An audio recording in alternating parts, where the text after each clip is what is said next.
It's been amazing being the second woman and standing on the shoulders of Beth Edmonds. It's a good thing. I've learned a ton about myself and other people. That's cool. I think the greatest accomplishment probably is that I really helped heal some wounds between the House and Senate, and got us working together more often than not, which wasn't the case previously. I think I have understood that as Senate President, you actually represent everybody from both parties, or all parties, they were great. And I've tried very hard to be fair and even-handed, and that's important. Sometimes it's not easy, but it's important.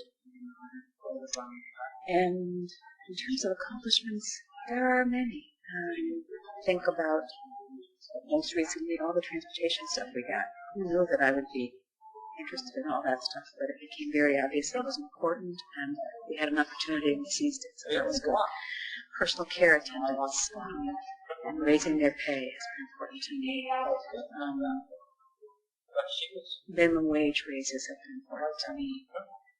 The fights we've had, even though they didn't pass, around trying to get state funding for women who were seeking abortions but couldn't get them through Medicaid. That was an important battle, even though it didn't succeed. And really finally passing the gay rights bill. Huge. That certainly wasn't because of my tenure, but it happened in that period of time. I was saying something earlier today, the relationships that one builds are they're important and they're long-lasting. They're important because you probably understand this. You know, there aren't a whole lot of people that you can have conversations about what it's like to be here. Because it's kind of an oddball place. And, you know, building relationships with other legislators, lobbyists, media, staff. You know, there's something about this. I always say it's a small town. It's 500 people on any given day. And I grew up in a town of 500 people. And there's something important about everybody really in the larger picture trying to do well for the people of Maine. Obviously, we have a million disagreements about how that happens, but there is something special about people knowing that this is why people are there to do that, however they come at it. I think other accomplishments in a long time. What are some of the biggest challenges that you faced? I think some of the biggest challenges actually come from, this is sort of a theoretical position, but leading a group of people who are in your own party who you don't agree with on any given day, on any given issue. You know, winning people over to the extent that you can. But sometimes the biggest battles you have are with your closest compatriots. And that's a challenge. It's a challenge to figure out how to do that fairly and to still maintain the relationship while you disagree.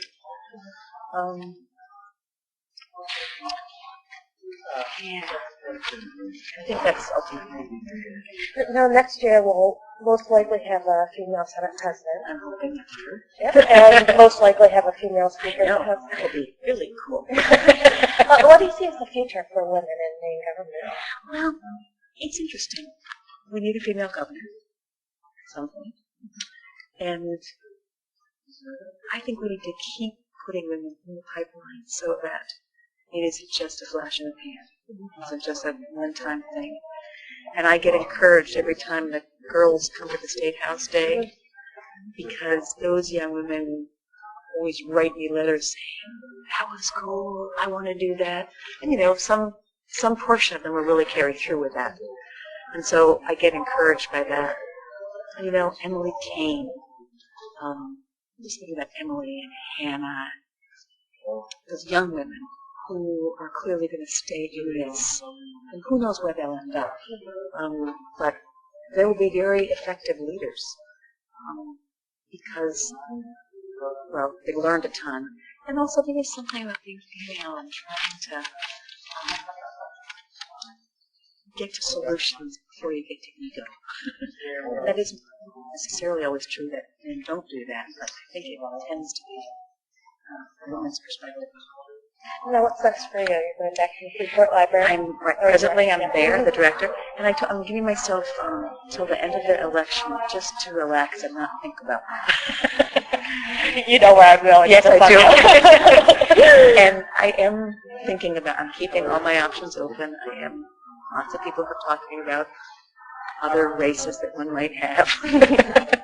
And I'm not closing the door on that. I have to have some serious thinking about it. There's, personal issues of my own financial situation. How would I do that?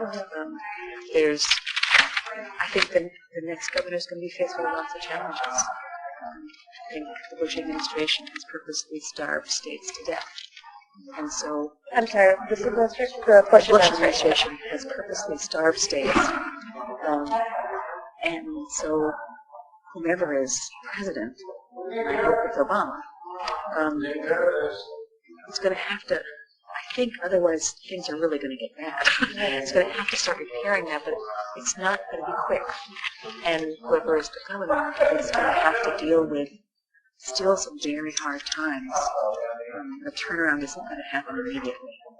So I think it's going to be someone who has to rebuild and repair and not just rebuild social programs, but rebuild an economic base for the state. And we've been in the process of doing that anyway. It's partly the amount of money that's gone to the war, not come to the states, and it's partly that we've been transforming from one kind of society to another. But those are big stuff. So I think it's going to be a challenge. An interesting one. Now, you do have a PAC and you are raising money For, just back to the Senate Democrats. for Senate Democrats. Okay. All right. Well, I